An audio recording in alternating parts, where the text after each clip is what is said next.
Tirer bénéfice des technologies pour améliorer physiquement nos corps, voilà l'idée du transhumanisme, qui fait appel à la robotique, à la bioingénierie voire au génie génétique. Mais est-ce seulement souhaitable ? Retrouver l'usage de la vue grâce à une rétine bio-artificielle, remplacer une partie du corps par un membre robotisé commandé par le cerveau, voilà 2 exemples de ce que l'alliance de la biologie et de la high-tech rend possible. Et ce n'est qu'un début. Car l'idée d'un « homme augmenté » va au-delà de la simple réparation, fort d'une communauté de chercheurs et de start-up, tout un courant de pensée baptisé transhumanisme ambitionne de doter l'espèce humaine de capacités supérieures, tant physiques que cérébrales. À la clé, une humanité se réinventant elle-même, par-delà ses limites naturelles. La première piste est celle de la manipulation génétique, par exemple, insérer dans notre ADN le gène qui permet à la chauve-souris de s'orienter la nuit. Mais on n'ajoute pas une fonction dans notre génome comme on installe une appli dans son téléphone. Un gène introduit dans un but précis peut créer des interférences ailleurs dans le corps. Fusion entre humains et robots. L'autre piste consiste en une fusion de l'homme et de la machine. Dans ce domaine, la science est nettement plus avancée.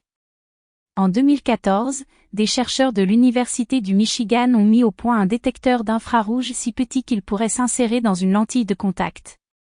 Et ainsi permettre de voir dans l'obscurité.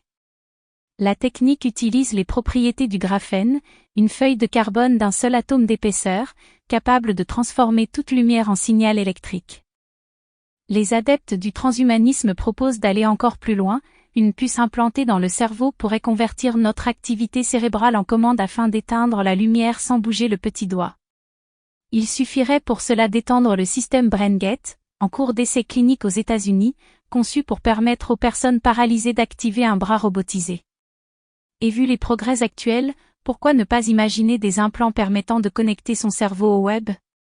Selon Ray Kurzweil, ingénieur en chef de Google, ce genre d'hybridation sera possible dès 2030. Des technologies déjà présentes. D'ores et déjà, des exosquelettes promettent de décupler la force physique, des greffes cérébrales visent à doper nos capacités intellectuelles, tandis que des thérapies cellulaires pourraient repousser les limites de notre espérance de vie. Sur la route qui mène à l'homme augmenté, ce n'est donc pas la technologie qui fera obstacle, c'est l'éthique. Ne va-t-on pas dénaturer l'humain ? Voire le faire disparaître ? Ces technologies ne risquent-elles pas de nous échapper ? Autant de questions qui se posent sérieusement. Vers des humains génétiquement modifiés ?